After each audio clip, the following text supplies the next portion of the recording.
Hello and welcome to the gallery. My name is Jon and today we are weathering things.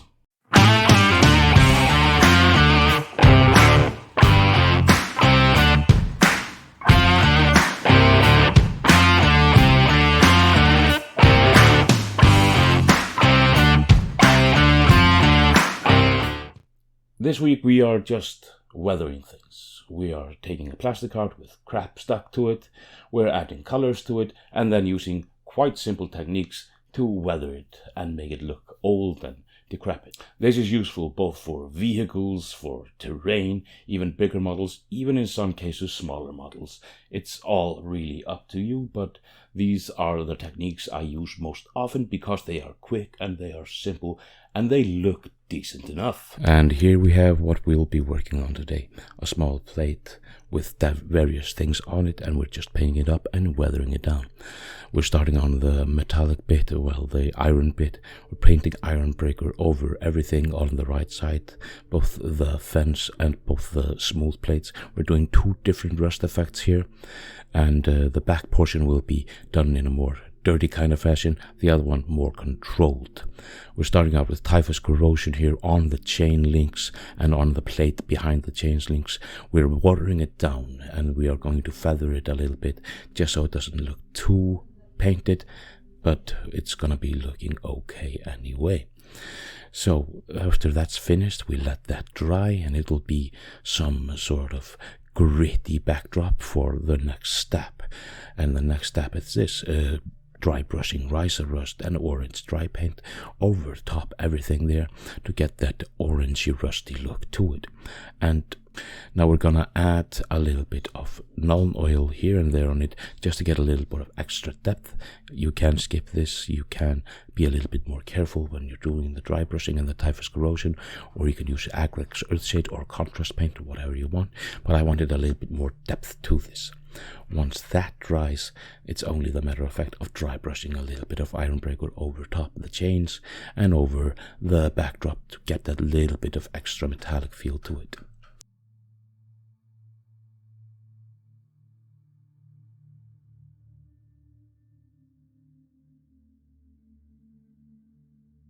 Now the other bit, the clean bit, we're going to use contrast paints on that, two different colors, mix them up together a little bit and then stipple them a little bit just so it gets a good look.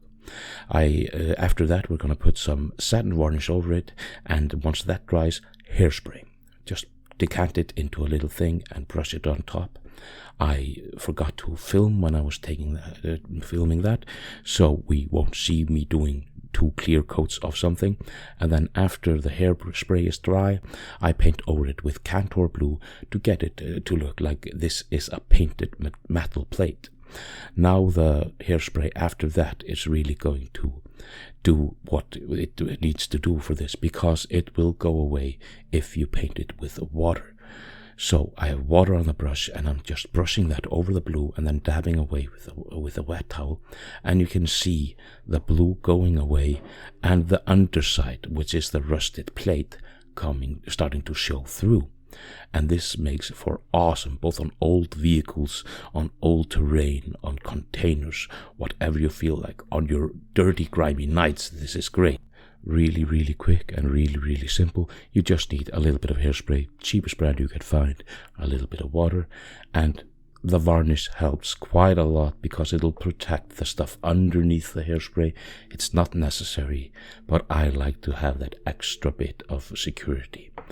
Once you get all this really, really dirty and grimy and gritted up, you will have to add a little bit of extra depth to it because this is quite flat, even though it looks not flat. So we're going to do a little bit of highlight on the top portions of the blue bits just to get a little bit of better look to it, like you can see there. Again, I lost the film for that, so we just have to imagine the awesomeness that was happening there. Now for bronze weathering, We're starting out by painting all the bronze bit with Balthasar gold, and we're not thinning the paint out anything, we're just dabbing it on. It goes on a little bit rough, but that's fine. This is old bronze, it's not smooth. We're not going for clean, we're not going for neat or nice. So once all the Balthasar gold is covering it, I go in with Retributor armor and I just roke it across all the bronze bits just to get a little bit of depth to it. It's not really dry brushing, it's a wet brush with the paint, but I'm just stroking it here and there, keeping the bronze in the recesses and just getting a little bit of extra color to the thing. Immediately it looks a little bit nicer, but it looks, like I said, a little bit nicer, and we don't want nice, we want old and weathered. So once this has dried, we're gonna go over it with Skeletal Horde, which of course is a little bit of a browny contrast paint, and it'll give it a little bit of extra grime to this bronze. It'll look a little bit older, a little bit more deep, and a little bit more interesting. Don't go overboard, we don't want to cover it, we're not painting it as a contrast paint, we're adding it more like a shade, but more of a powerful shade of something. And we have to let, of course, the Skeletal Horde dry as well, and be careful it's not pooling too much, and then we're gonna dry brush it. I'm starting out with Retributor armor, and then adding a little bit of Ironbreaker to it, and dry brushing that.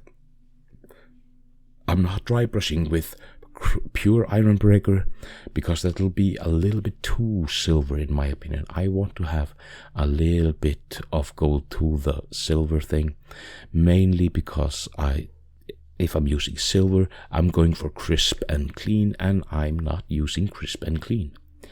And then Nihilic Oxide.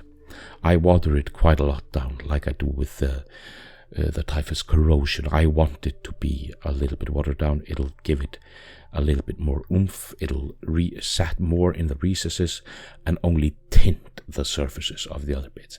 And sometimes it tints a little bit too much. So a little makeup sponge or a little bit of towel, even your finger, that'll take care of that. So it will only be in the recesses and not on the raised bits.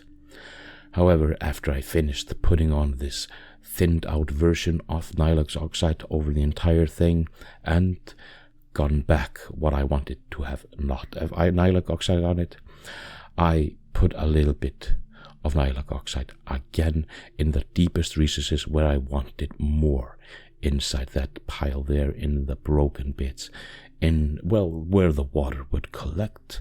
There's where we get the oxidization. Ergo, the verdigris stays on more on the lower parts and in the crevices of the lower parts. That's where we want it to be to get a more natural look. And this is a quick method and therefore quite handy on big terrain pieces, on big pipes, on your vehicles, on your knights, whatever you want to do with it. And now we're going a little bit away from the metallics, and since I have that wall there, let's do a little bit of a wall.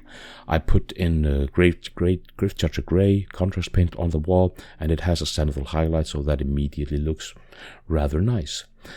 The reason I used this paint was because I just used some paint, because the backdrop is not important. This is what we're going to do on the bottom part, where the wind has been blowing dust on it, and where it has been caking with grime and stuff like that. That's the important part. Let this contrast paint dry, and then we're going over it with Agrax Stone and letting that seep into it and staying on the bottom portion of the thing. And we're going to feather it out once we've gotten how much we want, how high we want to go. We're just going to feather it up a little bit to make it mix a little bit better with the grey-blue undercoat. After this has dried, then we're gonna get a little bit of lightness to it, because this would be great inside sewers or something like that, but we are going for a little bit lighter. So Carrick Stone dabbed in a dry brushy-ish fashion on top of it. And then just pigment powders. I only have the one color, so I'm using that, but having variants of pigment powders is really good for stuff like this. For every terrain, you could go over this entire piece with this and it would look great, because it would look properly weathered on the feet of big models, on the tires, on the tracks, on everything. Pigment powders can be your friend.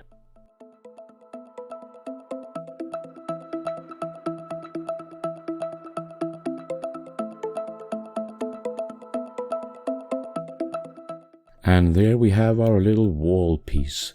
I mean, it's 4 different methods of weathering things, and you can use them for pretty much everything that catches your fancy. If it's old, these methods can help you quite a lot.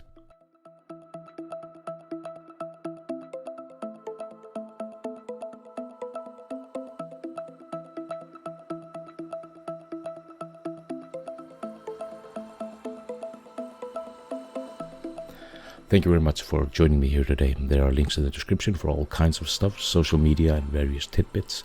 You do with it what you will. Like, share, subscribe, and let it be known throughout the years. But until next time, farewell.